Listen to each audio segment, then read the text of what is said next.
도 사연살롱을 찾아주셔서 감사합니다. 지방에 살고 있는 40대 여성이에요. 최근 전 우울증에 걸릴 정도로 인생에 큰 시련을 겪었어요.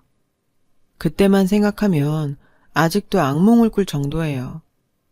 남편과 저는 결혼한 지 7년 정도 됐어요.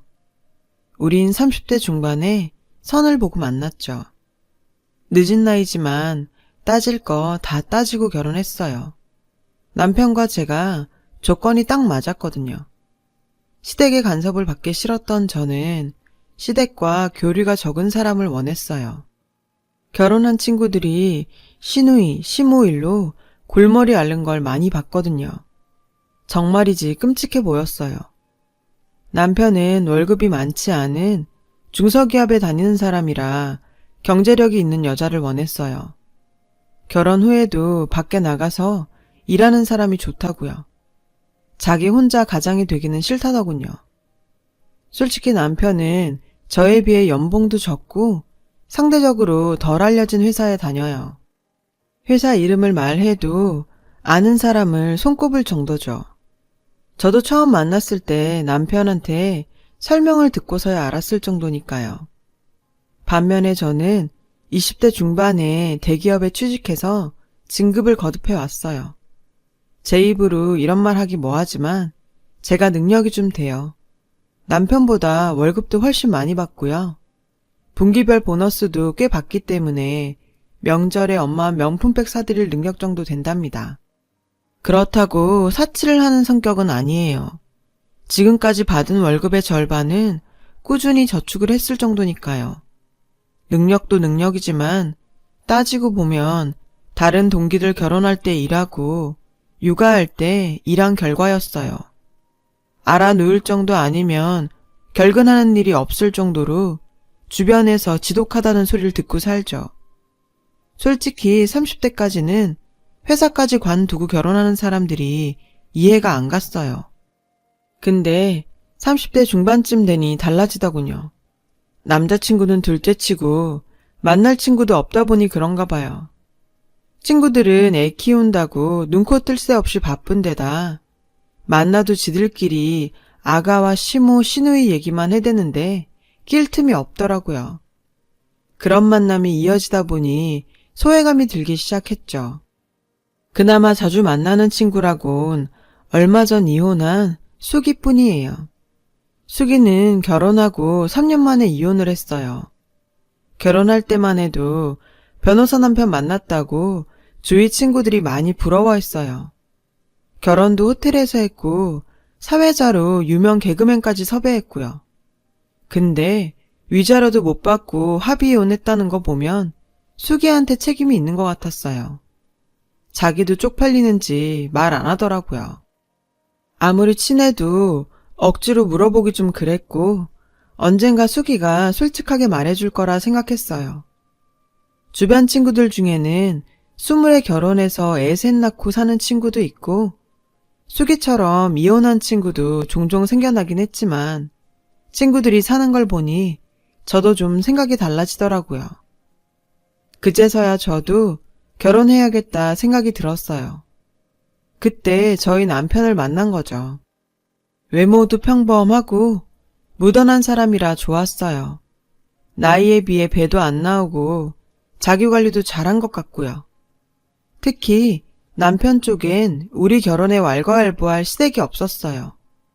남편한테는 미안한 소리지만 그게 가장 혹한 조건이기도 했어요. 남편 아버지는 어릴 때 도망갔다고 했어요. 초등학교도 들어가기 전에 바람나서 집 나간 이후로 얼굴 한번 본 적 없다더라고요.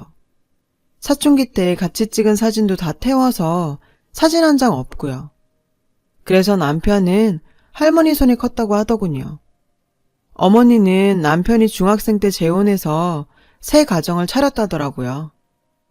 처음에는 재혼한 남자도 소개시켜주고 같이 살자 했었나 봐요. 그런데 배다른 동생 태어나고 점점 소원해졌다고요.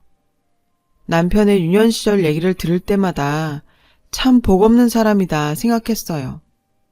부모한테 받은 것도 없고 유년 시절도 그렇게 보내서 본인도 자신이 자식 낳아 잘 키울 수 있을지 모르겠더래요. 살아온 과정은 달랐지만 그런 것과는 상관없이 우리는 반년 정도 만남을 가지다 바로 결혼했어요. 남편도 저처럼 나이 때문에 결혼을 서두른 비혼주의자였어요. 하지만 아이 문제에 대해서만큼은 서로 의견이 달랐죠. 저는 아이를 꼭 가지고 싶었지만 남편은 그 반대였어요. 저는 비혼주의자였을 때도 나중에 정자은행이라도 가서 나 닮은 애는 꼭 낳아야지 결심할 정도였어요. 친구들 아이만 봐도 그렇게 좋을 수가 없었거든요. 그런데 남편은 좀 달랐어요. 자기 부모 영향인지 아이 낳는 거에 대해 되게 신중했어요. 자기가 애를 잘 키울 수 있을지 모르겠다고 계속 걱정하더군요. 그래서 2세 얘기만 나오면 싸웠어요. 의견 차이가 좀처럼 좁혀지지 않더군요. 그래도 결혼하면 달라지겠지 싶어 결혼을 했어요. 저도 일한다고 바빠 당장 애를 갖고 싶지는 않았어요. 몇 년 기다리면 생각이 달라질까 싶었죠. 남편을 설득할 자신도 있었고요. 딩크족 아시죠? 애 안 낳고 부부 둘이 사는 가정이요. 그렇게 저희는 딩크족처럼 몇 년을 살았어요. 그런데 시간이 갈수록 초조해졌어요. 결혼할 때도 이미 노산이긴 했지만 더 늦어지면 몸이 안 따라줄 것 같았거든요. 남편 몰래 냉동 난자, 냉동 정자 방법도 알아보던 중이었죠. 그래서 저는 남편 모르게 임신 준비를 하기로 했어요. 저희 엄마는 용하다는 한의원 가서 부부한약도 지어 오셨고요. 물론 남편한테는 기력 좋아지는 약이라고 거짓말했어요. 부부한약이라고 말하면 싸울 게 뻔했거든요. 전 이런 고민을 절친인 수기에게 자주 했어요. 가정이 있는 친구들은 이런 고민을 이해하지 못할 테니까요. 마침 수기가 이혼 후 저희 옆 동네에 이사를 왔거든요. 엎어지면 코 닿을 거리라 퇴근 후 우린 자주 만났어요. 가끔 호프집에서 남편과 셋이서 맥주를 마실 때도 있었고요. 수기는 쿨한 성격인데다 이성한테 끼를 부리는 여우 같은 애도 아니었어요. 그래서 저도 마음 편히 다 같이 놀았죠. 가끔 둘이 저보다 더 잘 맞는 것 같아서 조금 질투가 나기도 했지만요. 그래서 한 번은 남편한테 이런 말을 물은 적도 있어요. 자기, 만약에 결혼 안 했으면 수기 같은 여자는 어떨 것 같아? 그랬더니 남편은 자기 취향이 아니라고 하더군요. 좀 부담스러운 타입이라면서요. 그러니 그런 질문 하지 말라고요. 실례라면서. 그래서 전 남편한테 사과했어요. 그런데 어느 날이었어요. 텔레비전에 아기들 나오는 예능 많잖아요. 생전 그런 프로는 안 보던 남편이 그걸 보면서 애들이 참 귀엽네 라고 지나가는 말로 하더라고요. 전 이때다 싶어 남편한테 아이에 대한 생각이 좀 달라졌냐고 슬쩍 물었어요. 그러자 남편은 전보다는 아기가 눈에 밟힌다고 하더라고요. 좋은 변화라고 생각했죠. 남편은 자기 친구들 중에 아기 있는 집이 많은데 조카들이 삼촌 하는 소리만 들으면 마음이 좀 뭉클했대요. 그래서 남편에게 더 늦기 전에 애를 하나 갖는 것도 괜찮을 거라고 했어요. 그랬더니 남편이 그게 마음처럼 쉽냐며 방으로 들어가더군요. 아니, 저만 좋자고 애 낳자는 거 아니잖아요. 비협조적인 남편의 태도에 순간 기분이 좋지 않았어요. 언제까지 자기 고집만 부릴 건지 참. 그러다 코로나19가 터졌어요. 요즘은 온 나라가 코로나 때문에 난리잖아요. 저희 옆 회사만 해도 확진자가 나와서 회사 방역하고 난리도 아니었죠. 사실 그때까지만 해도 저와는 먼 나라 얘긴 줄 알았어요. 우리 부부는 마스크도 꼭 하고 어디 갈 때마다 손 소독하기로 약속했어요. 둘 중에 한 명이 걸리면 나머지 한 명도 걸릴 테니까요. 어린 나이도 아니고 건강 망가지는 거 한순간이잖아요. 특히 저희 남편은 일 특성상 출장이 잦아요. 영업직이거든요. 저는 남편이 혹시라도 출장 갔다가 코로나에 걸릴까봐 마음을 졸였어요. 하지만 그게 남편의 생계니 어쩔 수 없었죠. 최근 들어 남편은 출장이 잦아졌어요. 코로나 때문에 옆부서 일까지 하게 됐더라고요. 집에만 오면 헬스칸 얼굴로 앓는 소리를 했죠. 전 그런 남편이 안쓰러워 출장 전후로 좋은 것만 가져다 먹였어요. 그런데 결국 사단이 나고 말았어요. 그날은 남편이 지방에 출장 갔다 오는 날이었죠. 전 퇴근 후 집에서 저녁을 차려놓고 기다리고 있었어요. 남편이 좋아하는 음식을 잔뜩 차렸죠. 그런데 남편이 전화를 받지 않더라고요. 그러다 자정이 지날 무렵에 남편한테 전화가 왔어요. 심각한 목소리로 큰일이 났다면서요. 하필 점심 먹으러 간 식당에서 확진자가 나왔다는 거예요. 제가 되도록이면 손님 없는 식당에서 밥 먹으라고 했건만 운이 안 좋았던 거죠. 어디에 하소연할 데도 없었어요. 하는 수 없이 남편은 자가격리를 해야 하는 상황이었죠. 남편은 지방 친구네 집이 비었으니 거기서 지낸다고 했어요. 저는 아무 의심도 하지 않았어요. 오히려 남편이 걱정되어 이것저것 생필품을 보내주려고 친구 집 주소를 물었어요. 그러자 남편이 극구 사양하더군요. 당신 일도 바쁜데 나까지 신경 안 써도 돼. 난 여기서 잘 지내고 있으니까 당신도 몸조심히 잘 있어. 그날부터 남편과 저는 전화로만 연락을 했어요. 다행히 저희 남편은 감염자랑 접촉을 하지는 않았고 식당이 커서 자리도 한참 떨어져 있었다고 하더군요. 참 다행이죠. 저는 이왕 남편과 떨어져 있는 김에 임신 준비도 하고 남편을 설득할 준비를 해야겠다 싶었어요. 회사에 휴가를 내고 산부인과도 갔고요. 다행히 나이에 비해 자궁 나이가 젊어서 임신 걱정은 안 해도 된다더군요. 의사 선생님은 임신 계획이 있으면 남편과 같이 내원해서 남편도 이것저것 검사받으라고 했어요. 그래서 바로 예약했죠. 걱정하고 간 산부인과에서 희망적인 말을 들으니 기분이 좋더라고요. 그래서 그날 동네 친구랑 쇼핑하러 백화점에 갔어요. 남편이 갖고 싶다고 했던 명품 신발이 있었는데 이참에 사두려고요. 그날 친구랑 갔던 백화점은 사실 평소에 제가 자주 가던 곳은 아니었어요. 저희 집에선 좀 멀거든요. 그날은 친구가 이왕이면 동네를 벗어나 바람도 쐴 겸 가자고 해서 간 거였죠. 전 가끔 생각해요. 만약 그날 제가 백화점에 가지 않았다면 전 지금 어떻게 살고 있을까? 백화점에서 남편 신발을 사고 내려가는 길에 아동복 파는 층이 있었어요. 평소 같으면 갈 일도 없는 층이죠. 근데 그날따라 아기 옷을 구경하고 싶더라고요. 친구와 저는 전시된 아기 신발이 너무 예뻐서 구경하던 중이었어요. 주위에는 아기를 데려온 젊은 부부들도 보였죠. 그런데 함께 온 친구가 제게 그러더군요. 아무래도 옆 가게에서 아기 용품 고르고 있는 사람을 확인해 보는 게 좋겠다고요. 전 친구가 좀도둑이라도 봤나 싶었어요. 그래서 대수롭지 않게 생각했는데 순간 친구의 목소리가 떨리더군요. 은정아, 저기 네 남편 아니야? 아무리 봐도 너무 닮았는데? 에이, 무슨 소리야. 우리 남편 코로나 때문에 지방에 있는데 그냥 닮은 사람이겠지.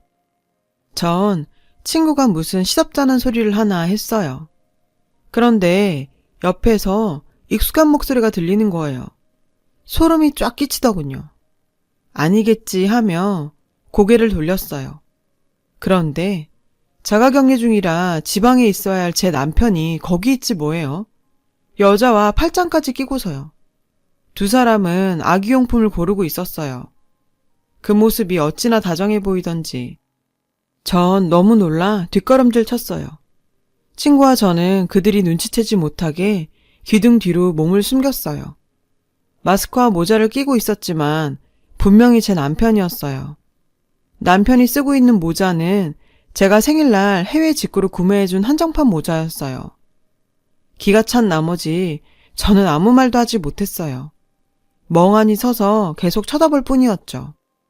저를 못 봤는지 두 사람은 애정행각까지 벌이더군요. 그러다 제 친구가 참다 못해 남편한테 야! 하고 소리 질렀어요. 그때서야 남편은 친구와 절 발견했죠. 마치 못 볼 걸 본 사람처럼 표정이 일그러지더군요. 남편은 여자를 데리고 황급히 도망을 쳤어요. 제가 말을 붙일 시간도 없이요. 어이가 없더군요. 도무지 이게 무슨 상황인지 분간이 가지 않았어요. 그 둘이 아무 사이도 아니라면 저를 보고 도망갈 리가 없잖아요. 머릿속에서 오만 가지 생각이 지나가더군요. 순간 현기증을 느꼈어요. 그 바람에 하마터면 쓰러질 뻔했죠. 다행히 친구가 급히 정수기에서 물을 떠다 주어서 정신을 차릴 수 있었어요. 심장이 터질 것 같이 뛰었어요. 친구가 저한테 정신 차리라며 남편과 같이 있던 년 얼굴을 봤냐고 묻더군요. 전 고개를 가로저었어요. 검은 모자와 마스크로 꽁꽁 싸매고 있어서 얼굴을 볼 수 없었거든요. 친구는 남편과 같이 있던 여자를 잡아서 얼굴 봐야 된다고 절 잡아 끌었어요. 그 말에 정신을 차리고 보니 저 멀리 남편과 그 여자가 주랭랑을 치는 게 보이더군요. 망설였어요. 솔직히 두려웠거든요. 굳이 제 눈으로 보지 않아도 될 광경을 목격하고 싶진 않았어요. 이대로 가다간 정말 돌이킬 수 없을 것 같았거든요. 하지만 그때 친구가 제 어깨를 잡고 흔들더군요. 피한다고 피할 수 있는 게 아니야. 친구 말에 정신이 번쩍 들었어요. 전 없는 힘 있는 힘을 쥐어 짜봤어요. 그리곤 마치 영화 속 추격 장면처럼 저와 친구는 그들을 뒤쫓았죠. 하마터면 놓칠 뻔했지만 다행히 지하 주차장까지 쫓아갈 수 있었습니다. 그런데 꽁꽁 싸맨 채 제 남편 뒤에 숨어있는 그 여자의 모습이 왠지 낯이 익더라고요. 얼굴을 가려서 정확히 누군지는 감이 안 잡혔지만 당신이 왜 거기 있는 거야? 남편이 도리어 제게 묻더군요. 전 어이가 없어서 크게 웃었어요. 자가격리? 지금까지 그런 거짓말을 하고 새 살림이라도 차리셨어? 애도 없는 사람이 왜 아기용품점에서 나와? 그러자 남편은 손사래를 치며 말했어요. 아니야, 오해야. 무슨 오해? 전현이랑 무슨 사이야? 아니야, 이 사람은 잘못 없어. 이 사람 건들지 마. 오해는 무슨 놈의 오해. 전 지금까지 남편의 출장들도 의심됐어요. 내가 알던 사람이 아닌 것 같았죠. 남편 놈은 오해라고 하면서도 아무런 변명도 않더군요. 제 친구가 남편을 잡고 있는 사이 저는 그 여자에게 달려들어 모자를 벗겼어요. 그런데 이게 무슨 일인가요? 제 남편과 있던 그 여자는 제 베프인 숙이었어요. 배를 부여잡고 뻔뻔하게 저를 노려보는 거 있죠? 기가 차서 말이 안 나오더군요. 상상도 못할 조합에 저는 그대로 주저앉았어요. 어디 만날 남자가 없어서 친구 남편을 건드려요? 부끄러운 건 아는지 숙이는 바닥에 떨어진 모자를 주워 쓰고는 남편과 함께 차를 타고 달아났어요. 저는 정신이 나간 상태로 집으로 갔죠. 남편과 숙이에게 전화를 수십 통이나 걸었지만 단 한 통도 받지 않더군요. 숙이 집에 찾아갈까 싶었지만 그 둘이 살림 차린 꼴을 제 눈으로 보고 싶지는 않았어요. 숙이 집에 놀러 가려고 할 때마다 이것저것 핑계대면서 거절할 때 의심했었어야 했어요. 그냥 숙이 말을 고지곧대로 믿은 게 잘못이었죠. 그 공 같은 년이 여우같이 그 집에 남편을 끌어들였다고는 상상도 못했어요. 며칠 후 남편이 집으로 돌아왔어요. 무릎을 꿇더군요. 미안하다면서요. 저는 당장 숙이와 헤어지라고 했어요. 이혼해줘. 숙이가 내 아이를 임신했어. 뭐? 이혼? 임신? 나랑은 애 안 갖겠다더니 지금 당신이 무슨 짓을 했는지 알기나 해? 애써 외면하던 사실이 들어맞는 순간이었어요. 주차장에서 수기가 배를 잡고 저를 째려봤을 때 어느 정도 예상은 했지만 막상 남편 입으로 들으니 하늘이 무너지는 것 같았어요. 알고 보니 둘이 하루 이틀 만난 사이가 아니더군요. 만난 지 꽤 오래된 사이였더라고요. 제가 수기를 남편에게 소개해준 날부터 눈이 맞았다고 하니까요. 삼류 막장 드라마에나 나올 법한 일이잖아요. 저한테 이런 일이 생길 줄은 꿈에도 몰랐어요. 게다가 다른 여자도 아니고 제일 친한 친구인 수기라니. 두 사람의 뻔뻔함이 증오스러웠어요. 사람이 어떻게 그런 짓을 할 수가 있나요? 더 이상 내 남편, 내 친구로 안 보였어요. 그냥 사람 탈을 쓴 짐승같이 느껴졌죠. 게다가 자가격리? 애초에 감염자가 방문한 식당에 간 적도 없다더군요. 그 애가 임신한 사실을 알게 돼서 축하 파티를 해야 돼서 자가격리라는 자작극을 벌린 거였죠. 제가 병원 다니며 임신 준비할 동안 남편은 제 친구년이랑 살림 차리고 있었던 거예요. 히히덕거리며 다녔을 두 년놈을 생각하면 화딱지나요. 전 남편한테 물었어요. 언제까지 나한테 둘의 관계를 속일 생각이었냐고요. 설마 애 낳고도 속일 생각이었냐고. 돌아온 대답은 정말 가관이었어요. 수기가 내 애 가졌다는 거 알면 당신이 찾아가서 난리칠 게 뻔하니까 얘기 안 한 거야. 당신 때문에 유산이라도 됐으면 어쩔 뻔했어? 어차피 애 태어나면 호적 정리도 해야 돼서 말할 생각이었는데 당신이 조금 일찍 안 것뿐이야. 적반하 정도 유분수지. 뚫린 입이라고 잘도 짓거리더군요. 솔직히 저는 남편이 최소한의 양심이라도 있다면 무릎 꿇고 한 번만 봐달라고 자기가 잠깐 미쳤었다고 용서를 빌 줄 알았어요. 그런데 뭐가 어쩌고 어째요? 저는 이혼은 절대 안 해주겠다고 했어요.